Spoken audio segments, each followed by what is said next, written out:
Kính thưa quý vị, bây giờ là 12 phút sau 2 giờ thì tôi nghĩ những quý vị từ xa cũng có thể đã tới rồi, nhưng mà chúng ta cùng với vượt.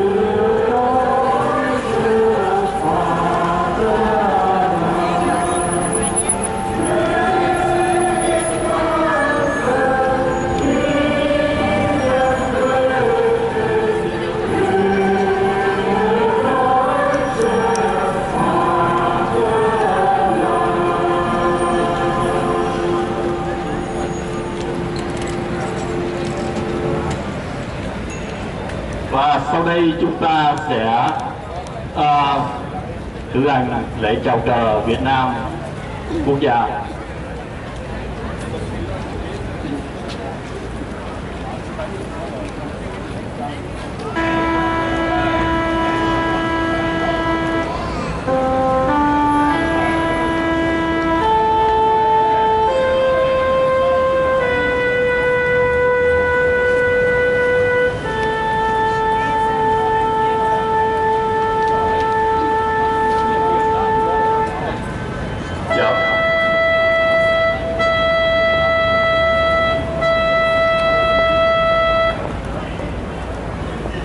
Phút điểm tưởng niệm chấm dứt. Chúng tôi xin kính mời bác sĩ Hoàng Thị Mỹ Lâm, Liên hội trưởng 99 năm và luật an ninh mạng của Cộng sản Việt Nam. Các cuộc biểu tình đã thành công, được hưởng ứng khắp nơi trên toàn thế giới. Tại Đức Quốc, Liên hội Người Việt tị nạn Cộng sản đã tổ chức được 3 tổng cuộc biểu tình ngày 10 tháng 6 2018 tại Frankfurt, ngày 7 tháng 7 2018 tại Berlin và ngày 2 tháng 9 2018 một lần nữa tại Frankfurt. Cho đến nay, Tập đoàn Cộng sản Việt Nam vẫn ngoan cố tiếp tục đàn áp, bắt bớ, giam cầm, kết án tù những người tham gia biểu tình ôn hòa, đàn áp những nhà đấu tranh cho tự do, dân chủ, cho môi trường. Có người đã chết trong đồn công an sau khi bị tra hỏi về việc tham gia biểu tình, như là nông dân Hứa Hoàng Anh ở tại tỉnh Kiên Giang, Việt Nam vừa rồi. Theo tin tức mới nhất, thì Cộng sản Việt Nam hiện tại đang giam giữ 228 người vận động cho nhân quyền. Và ngày 26 tháng 9 2018, tức là trước đây 3 ngày, Tòa án Nhân dân tỉnh Bình Thuận đã kết án tù từ 2 tới 4 năm cho 15 người biểu tình ngày 11 tháng 6 tại Bình Thuận. Và trong thượng tuần tháng 9 đã có 9 thành viên của nhóm Hiến pháp là những người đi đầu trong cuộc biểu tình ở Sài Gòn vào tháng 6 năm 2018 đã bị bắt và đang bị giam giữ tại trại giam Phan Đăng Lưu số 4. Cộng sản Việt Nam bán nước hại dân. Đã đạo Cộng sản Việt Nam hèn với giặc, ác với dân. Và sau đây tôi xin nói được một vài lời tiếng Đức với các bộ hành họ đi ngang qua đây, hy vọng là họ sẽ nghe được chúng ta một vài lời. Meine Damen und Herren, heute veranstalten wir der Verein der vietnamesischen Flüchtlinge in Hamburg und der Bundesverband der vietnamesischen Flüchtlinge in Bundesrepublik Deutschland zum 4. Mal eine Demonstration, um gemeinsam mit den Vietnamesen in Kanada, USA, Australien und in Paris gegen das Internetsicherheitsgesetz und das Gesetzentwurf über die Sonderwirtschaftszonen zu protestieren, damit das Volk vor der Invasion Chinas zu schützen. Das Internetsicherheitsgesetz wurde von dem vietnamesischen Parlament am 12. Juni 2018 gebilligt und ist ein neues Instrument des Regimes, um Online-Kritiker, Sozialnetzwerke zu zensieren sowie die Repression gegen Blogger noch mehr zu verschärfen. Das Gesetz würde die Technologiefirmen wie zum Beispiel Facebook, Google und Apple dazu zwingen, Privatdateninformationen über jeden Einzelnen an die staatliche Sicherheitsbehörde zu übersenden. Gleichzeitig wurde ein Gesetzentwurf über die Sonderwirtschaftszonen bei dem Parlament vorgelegt. Es handelt sich um die 99 Jahre Landpacht an China, die gleich folgenden Sonderwirtschaftszonen Vân Đồn in Nordvietnam, Bắc Văn Phong und Mittelvietnam und das die Ferien in den Quốc, in Südvietnam, sollen an chinesische Investoren für 99 Jahre verpachtet werden. Wir wissen, dass die Landfahrt trong tay ta là quyền của quân dân ta, chính đoàn kết quê hương ta, dân năm nước chia em dân ta. Quyết chiến, thề quyết chiến, quyết có cần hòa bình đến tôi, cần bình yên nuôi chúng có nước mong rồi. Quyết chiến, thề quyết chiến, đánh nhau dù mình phải chết, để mai này về sau nước ta sống còn. Nước ta vươn lên, hàng ngàn chỉ trong tương lên, hàng ngàn sa hùng công công, đã dựng lên với phải nào không quan tâm, để cho tôi người dân, mỗi vùng người quân sang ngang, ta sẽ chết chứ không hề lùi, không hề màn muộn.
Sehr geehrte Damen, heute, den 29.09.2018, stehen wir hier als Vertretung der vietnamesischen Flüchtlinge in Deutschland, als deutsche vietnamesische Abstammung. Warum? Wir wollen gegen die korrupte Politik und das Netzgesetz protestieren. Das Sonderwirtschaftszonegesetz, für das China 99 Jahre ein Sonderstatus ist Landesbehörde unter der Führung der Kommunistischen Partei in Vietnam über die EU auf, das Freihandelsabkommen zwischen EU und Vietnam nicht zu unterzeichnen, solange das Netzsicherheitsgesetz und der Gesetzentwurf 99 Jahre Landverpachtung an China nicht endgültig zurückgenommen werden. Wir bitten euch Bürger, meidet Vietnam ans Reiseziel. Mögen Sie sich für Freiheit, Menschlichkeit und Gerechtigkeit einzusetzen. Für mehrere Menschenrechte und Meinungsfreiheit für Vietnam. Xin quý vị ô tô khẩu hiệu Freiheit für Vietnam. Freilassung aller Aktivisten, die unter menschenunwürdigen Verhältnissen inhaftiert sind. Freiheit! Freiheit! Freiheit! Đại đạo Cộng sản! Đại đạo Cộng sản tôn dân bằng nước! Đại đạo Cộng sản tổng rắn cánh nhẹ nhà! Xin cảm ơn quý vị.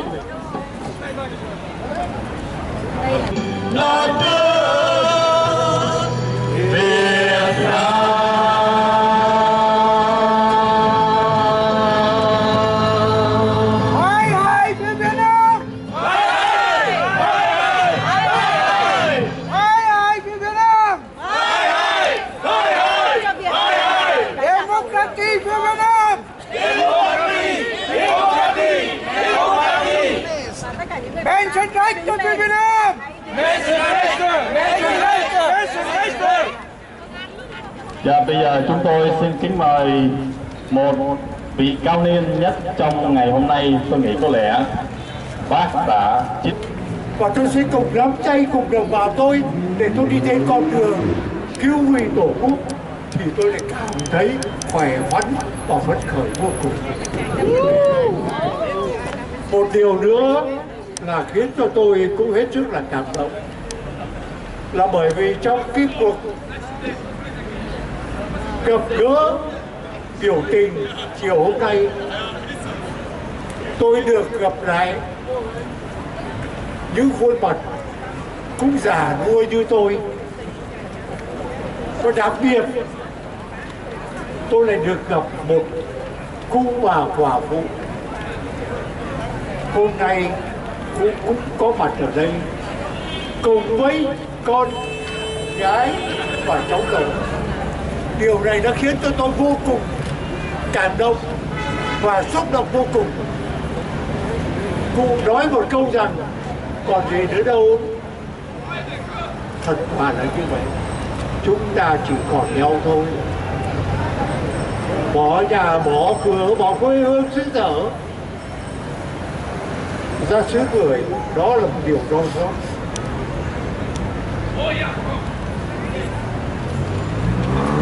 Bỏ hết, chỉ còn một điều, còn có trái tim Việt Nam và còn bố óc Việt Nam, còn tổ quốc Việt Nam và còn dân tộc Việt Nam. Mọi thứ đều cũng theo cái luật tuần hoàn, là cái luật hủy hoại của tạo hóa. Có sinh thì có diệt, nhưng có thể khi mà nhắm mắt lìa đời được hồn thiêng sông núi đón trong lòng này. Cho nên cụ bà nói câu là còn gì không, thì thực sự đấy là còn cái tâm linh để khi mà không còn ở trên trái đất này nữa thì đến được hồn thiêng sông núi Việt Nam đón về. Thì ngày hôm nay, ngày 29 tháng 9 năm 2018 là cái ngày mà không cứ gì ở đây, ở rất nhiều tỉnh thành ở thế giới này, từ bên Mỹ Châu cho đến Úc Châu cho đến Âu Châu, nơi nào cũng vậy, cũng có cuộc biểu tình như thế này. Để làm gì đây? Để người Việt Nam chúng ta ở nước ngoài, chúng ta hiệp thông và chúng ta cùng san sẻ và cùng đi trên con đường đấu tranh với đồng bào chúng ta ở trong nước. Vì ngày hôm nay cũng trong đất nước chúng ta, đồng bào ruột thịt của chúng ta cũng đang có những cuộc biểu tình rầm rộ chống lại cái đảng cộng sản tam mô tàn ác đang tàn hại dân lành và đang dốc tâm làm án cái đất nước của chúng ta rẻ rúng cái rất là rẻ rúng cho bọn tàu cộng là cái kẻ thù truyền kiếp của chúng ta đã hàng mấy ngàn năm đánh đuổi được giặc tàu. Thưa bà con là như vậy. Học viện Hồ Chí Minh ra đúng không? Nên là ông nói với người già nó dạy như vậy, người già người ta yêu tổ buổi biểu tình sinh hoạt như thế này chắc chắn là còn nhiều người lẽ ra là sẽ cùng lên đây để phát biểu ý kiến. Thương yêu lấy đồng bào. Cho nên đem mất dạy nói những trong lòng tôi còn nhiều điều muốn chưa Hồ Chí Minh ra đúng không? Nhưng mà tôi cũng xin nhận được tâm thế của đây để nhường lời cho tất cả các loại chúng mày. Tôi cái đó thì nãy giờ mình nói tiếng Việt cũng nhiều rồi, tôi xin ngắn gọn mà tiếng Đức thôi. Sehr geehrte Damen und Herren, heute aus Bremen kommen wir heute nach Hamburg zusammen mit den Vietnamesen in Hamburg, die zwei Gesetze der Kommunisten in Vietnam da protestieren. Das erste Gesetz, das Land Betrachtung an China 99 Jahre und dann Internetsicherheitsgesetz. Die beiden Gesetze sind wie nämlich das erste Gesetz Landfachtung an China 99 Jahre, das sich als Form das Land an China zu verkaufen. Deswegen als das Volk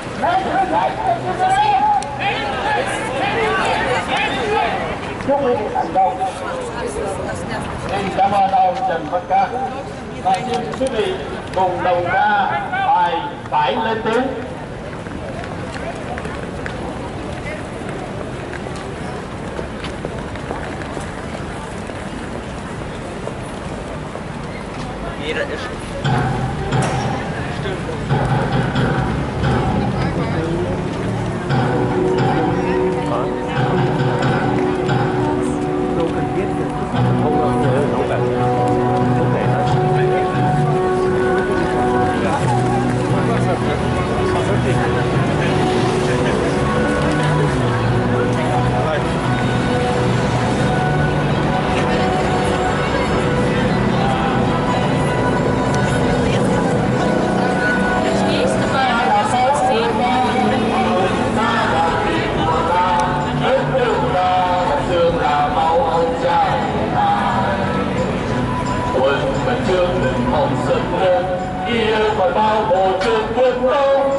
Ở cho hội nữa.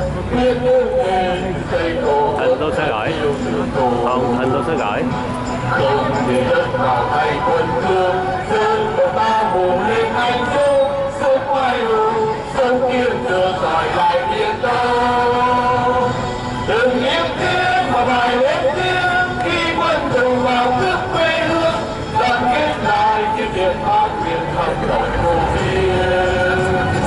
Đừng im tiếng mà bài lên tiếng khi quân thù vào nước quê hương. Und Korruption, überfallen, geschlagen, gefoltert, verhaftet und zu langjährigen Haftstrafen verurteilt. Ebenso der Gesetzentwurf für 99 Jahre Landverpachtung dient dazu, Vietnam wie Tibet dem kommunistischen China einzuverleiben, zunächst wirtschaftlich, dann politisch und militärisch. Die äußerste Brutalität der chinesischen Armee gegenüber Tibetern und ihrer Kultur ist weltbekannt. Die bodenlose Gier von China auf der einen Seite und die Feigheit der vietnamesischen Kommunisten auf der anderen Seite führen dazu, dass Vietnams Umwelt und seine Menschen rücksichtslos ausgebeutet werden, so wie in Sri Lanka oder Äthiopien, wo China skrupellose Wirtschaftspolitik diese Länder und ihre Menschen bis auf das Äußerste ausbeuten. Im April 2016 verursachte das Stahlunternehmen Formosa die größte Umweltkatastrophe an der Küste von Zentralvietnam.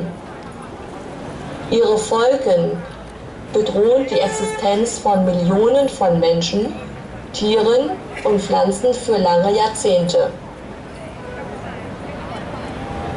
Währenddessen schreitet China trotz des Seerechtsübereinkommens der Vereinten Nationen, trotz internationaler Proteste und der Entscheidung des Gerichts in Den Haag unbeirrt voran, den Konflikt um die Spratly-Inselgruppe anzuheizen.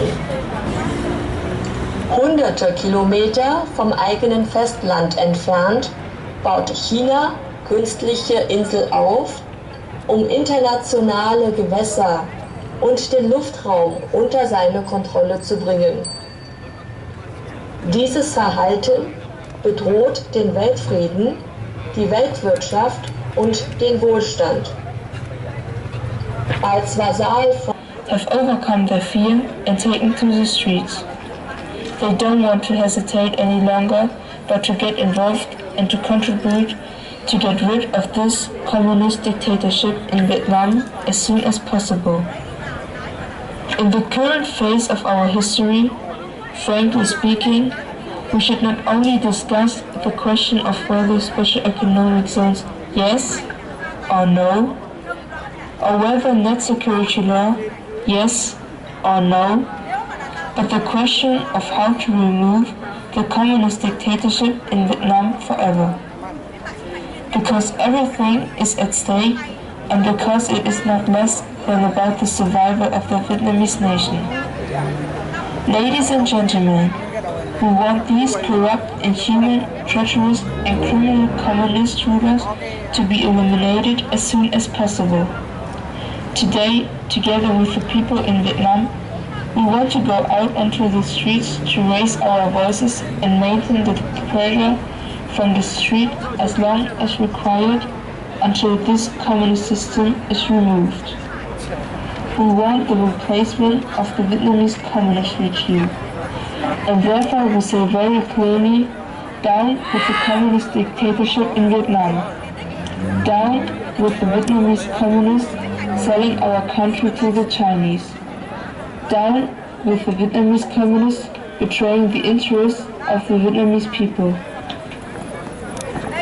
Dạ, xin kính mời quý vị đọc khẩu hiệu cùng Leader Communist in Vietnam. Không tay ta sẽ rời sông núi, chỉ cần một niềm tin sẽ là tiền phá đồi.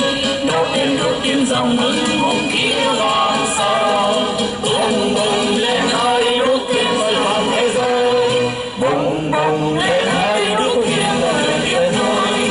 Sáng cho gió mùa miền Trung, sáng cho bão dòng trùng trùng, lửa thiên hơi bùng lên trong lòng nước tôi. Anh em ơi xin hãy làm anh đua, trong đêm dài xa đêm chiều mong tương lai. Vai đón sớm thoát cao cờ hùng quân, một chiều chưa dùng chiến trong quê linh vang trời. Anh em ơi ta ca dù phải vui, mà ngàn đời sau vẫn tôi dòng máu thắm, truyền cho nhau máu xương dòng anh hùng, sẽ mang đốt tiếng về dân ngày mới cứ lòng sâu.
Anh em ơi quê hương dù xa xôi, chỉ cần một vòng bay ta sẽ rời sông núi, chỉ cần một niềm tin sẽ đặt biển phá đồi. Đều con tim của toàn thể khói kêu hò, phải ai phía Việt Nam,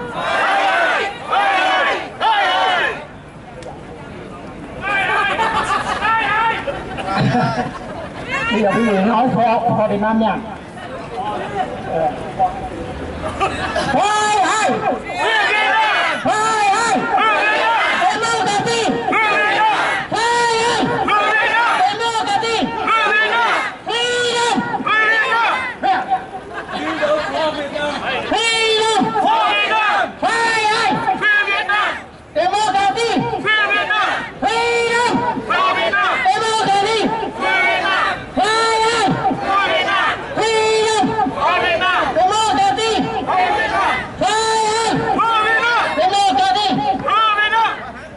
Bây giờ sau đây là phần phát biểu tiếng Đức của một eingesperrt und auf grausame Art gefoltert. Viele Personen wurden zu mehreren Jahren Haft verurteilt. Trotz allem ging die Protestwelle weiter. Die letzte Kundgebung in Vietnam wurde am 18. August 2018 in Saigon veranstaltet. Daher beschlossen das vietnamesische Volk Und wir, die im Exil freilebenden Vietnamesen in den USA, Kanada, Australien, Europa, darunter Deutschland, den heutigen Tag, den 29.09.2018, als den Tag der internationalen Solidarität zu wählen, um gemeinsam gegen das geplante Gesetz für die Sonderwirtschaftszonen und das Internetsicherheitsgesetz von der Sozialistischen Republik Vietnam zu protestieren. Wir rufen Sie alle auf, sich mit den Vietnamesen im Land zu solidarisieren, um die Unabhängigkeit Vietnams von China zu bewahren und um das Territorium Vietnams vor der Invasion Chinas zu schützen.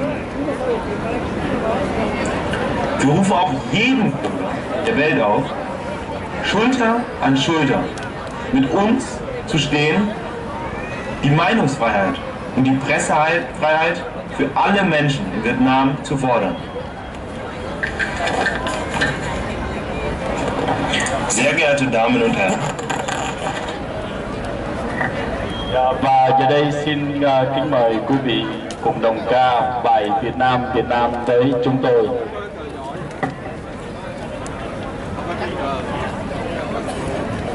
Việt Nam vì xây đất in vui dài lâu, Việt Nam trên đường tương lai lửa thiên soi toàn thế giới, Việt Nam ta nguyện tranh đấu cho đời. Tình yêu đây là khi rơi, tình thương đem về muôn nơi, Việt Nam đây tiếng nói đi xây tình người. Việt Nam, Việt Nam, Việt Nam quê hương đất nước sang ngời.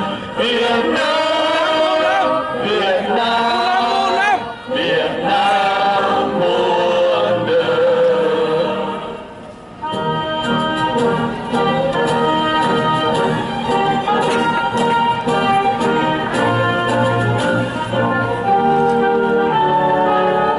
Mẫu lạc hồng, và trong trái tim của chúng ta vẫn còn ưu tư về đất nước Việt Nam. Chúng tôi hy vọng rằng những hình ảnh này sẽ làm tinh thần của đồng bào quốc nội sẽ can đảm hơn, vững mạnh hơn để đối mặt với lại Cộng sản Việt Nam, tội quân dân bán nước. Và sau lễ bế mạc, kính mời tất cả quý vị về hội trường ở Gen Thề dùng một bữa cơm thân mật với ban tổ chức. Và sau đây là phần